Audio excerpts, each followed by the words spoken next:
What did I do here? What the hell did I do here? How does that image quality look?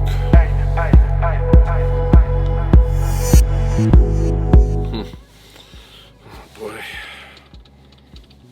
I really can't believe I did it. I never thought this day would come. The camera we are shooting with right now is the Canon EOS R.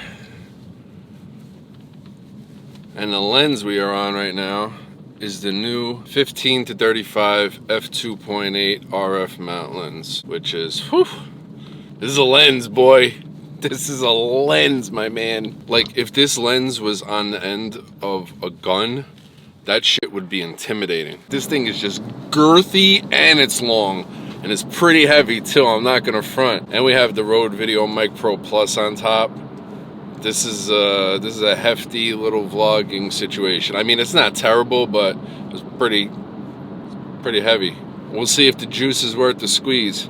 First, give me that goddamn zoom. Intro. Resume is a heavyweight, yeah. Put it on my back, give me everything, yeah. I need everything. I need all of everything, yeah.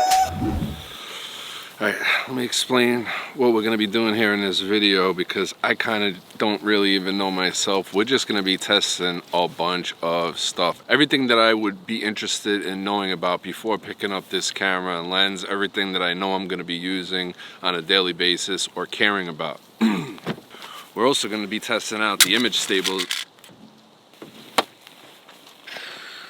Always check and make sure your bag is closed. Thankfully that was just a lens cap. We're going to take a look at 1080p and 4K. We're going to look at the crops. We're going to do an image stabilization test, and we're going to do an image stabilization test comparison with the Olympus OMD EM1 Mark II, which has mind-blowing image stabilization. Well, I guess right now would be a good image stabilization test. I'm not going to be adding any type of stabilization in post. I want to see the real results. Right now my settings are 1080p, 24 frames per second, so we have really nice high bit rates on the EOS R. Now we're shooting an aperture priority because I didn't realize when I was purchasing this extremely expensive lens that it was an 82mm thread, and the biggest I have is 77, so it doesn't really matter. We don't really have harsh lighting right now anyway, so I'm assuming the shutter isn't gonna go too high. It's actually perfect lighting for shooting out right now. Nice, soft, overcast, no harsh sun. We do look a little overexposed in those highlights right there. I like the way this looks though. F2.8 is nice. People sleep on F2.8. I had a Zeiss 18mm F2.8 for my Sony a7 III, and it's nice. You do get a blurry background. Like, you definitely get some bokeh back there. And then if you punch in, you get some compression. Not that I would vlog this close, but you could back up a little bit if you set it down on a tripod or something like that, and then punch in, and you're at f2.8 all the way through on this lens. So from 15 all the way up to 35, you are at f2.8 if you want it. All right, where's my best lighting? Is it here? Oh, it's definitely here. All right, so my reasoning before we even get into the tests on this camera. So there were a few things that kind of made my brain go, you know what, maybe it's not such a bad situation. Number one, we'll go with the beautiful colors. It's full frame. I've been foaming at the mouth for a full frame camera ever since I got rid of my a7 III. The a6400 is good, and I loved it, especially paired up with that Sigma 16 f1.4.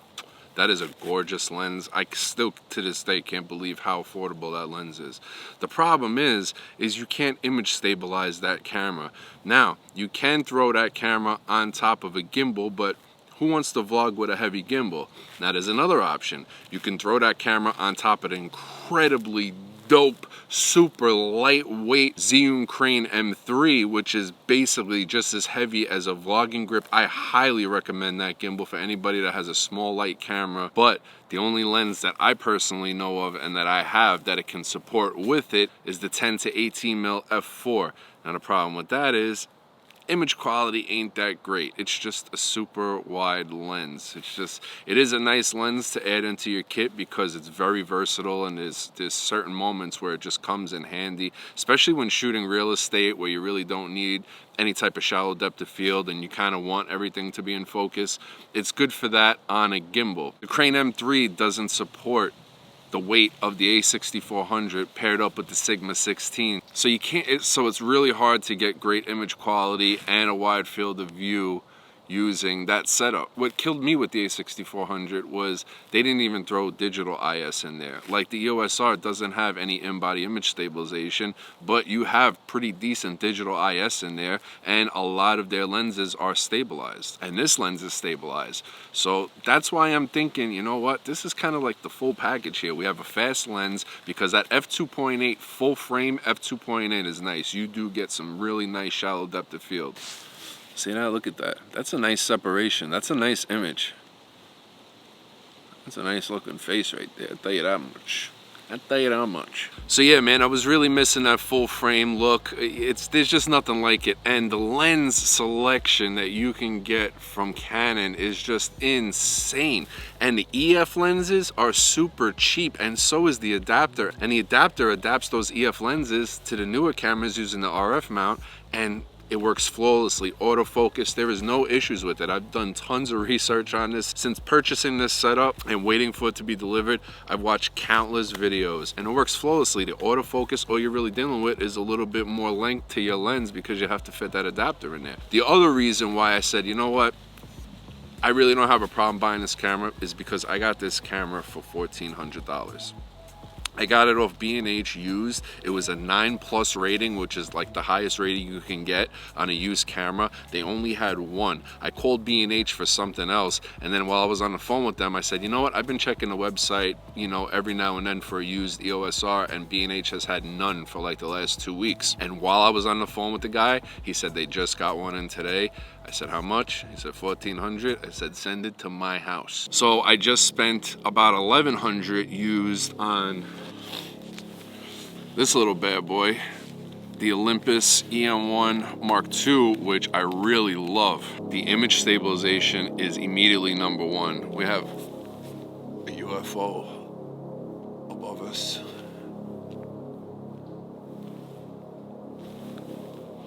You guys hear that?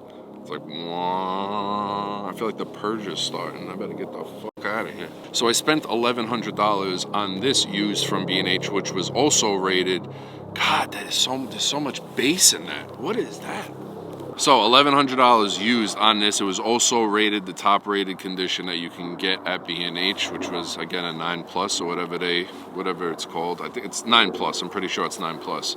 And I got this for $1,100. So I'm thinking to myself, $300 more.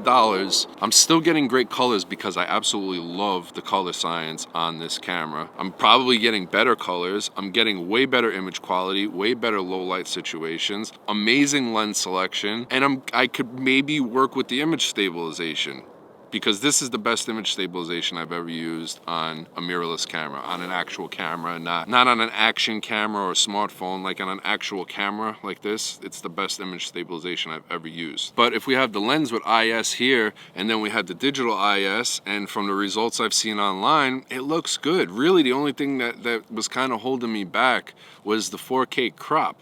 But there's so many ways to adapt different lenses to this camera that you can kind of bypass that crop a little bit. If you get the right lens, I'm searching out there for what kind of combo I could buy, because you could also put an EFS lens, which is their APS-C lenses, on and then use it in 4K, which already gives you that crop. You know, $1,400, I basically got a full frame 1080p camera that shoots in extremely high bit rates, and I got a 4K APS-C camera. Can't really beat that. So if I really like this situation, and I'm making the decision immediately after shooting this entire video, if I really like it, I'm gonna send this bad boy back. If I'm returning this back, that's only a $300 difference, and I got the Canon EOS R. Now,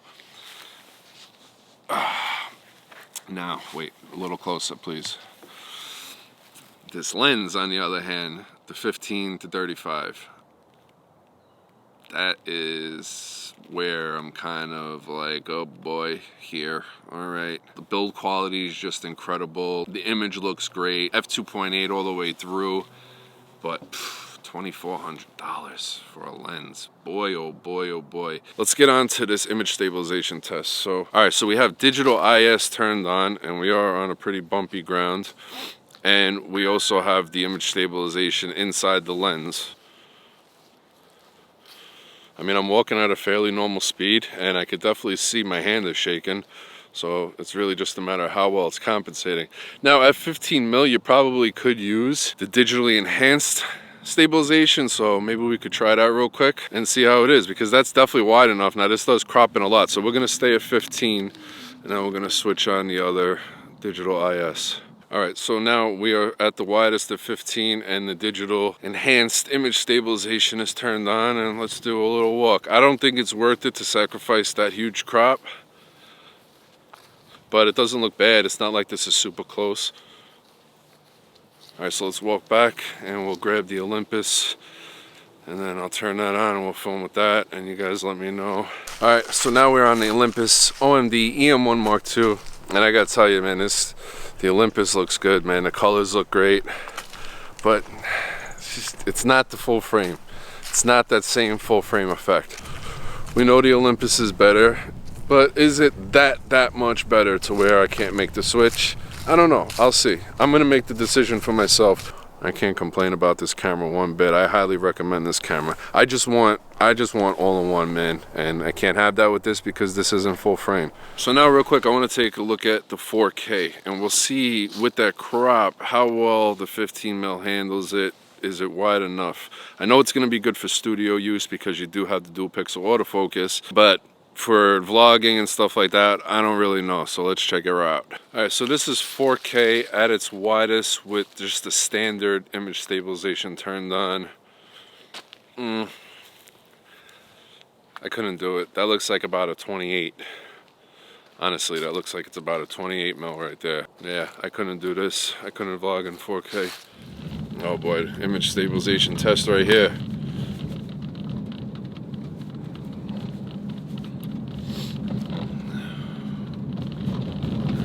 I know it ain't handling this well.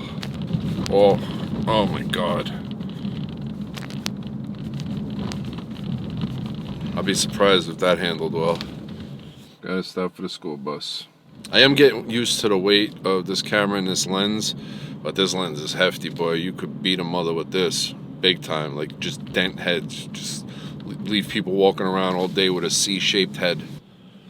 This is straight out of the camera, by the way. I'm not color grading any of this footage whatsoever. We're just gonna leave it because I didn't get a chance to shoot in C-Log because I didn't know that you can't apply C-Log while in aperture priority. So that's kind of a bummer, man. I'm not gonna front, that's a bummer. All right, let's go to the studio.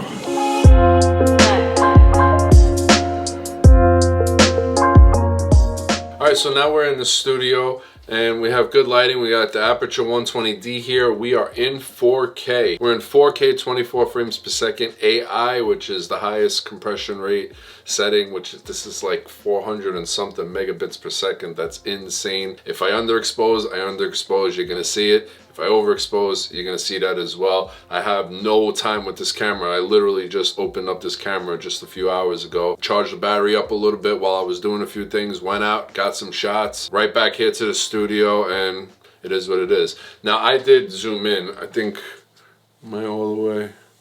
See, I can come all the way out. That was not the full crop. I just zoomed in, maybe just to cut off the little ceiling right here.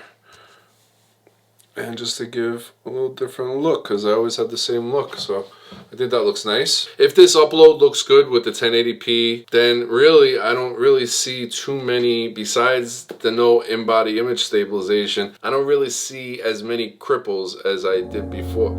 Hey! Whoa, dude, what the fuck are you doing here, bro? Wrong fucking channel, man. Yo, get the fuck out of here, dude. What's the matter with you? I bought the camera, man. I bought a Canon. What are you doing? All right, listen to me.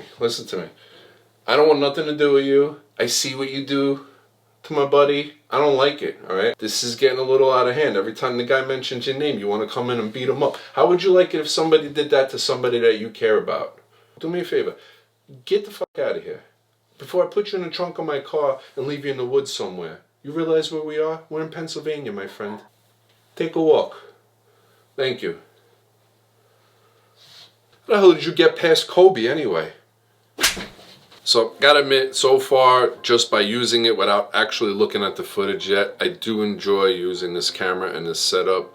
I've heard other creators talk about how it's one of those cameras where on paper it's kind of not all that, but when you use it and then you kind of figure out how to compensate for some things that it lacks, it gets better. It actually winds up being a really great camera. On that note, this was just a quick look. Like I said, I didn't even really mean for this to become a video, but I said, you know what? I'm sure there are people out there that are interested in the same exact things that I am. So maybe they'll want to see it, and here we are. So a lot more videos coming on this setup. Official review on the new 15-35 F2.8 RF lens is coming very soon. We're gonna have a bunch of videos, so make sure you are subscribed. Thumbs up if you like this video, and shout out to you if you made it all the way to the end of this. I appreciate you highly. Anyway, I will see you guys next time. Enjoy your day, your night, and tomorrow morning. Salute! Resume is a heavyweight, yeah. Put it on my back, give me everything, yeah. I need everything.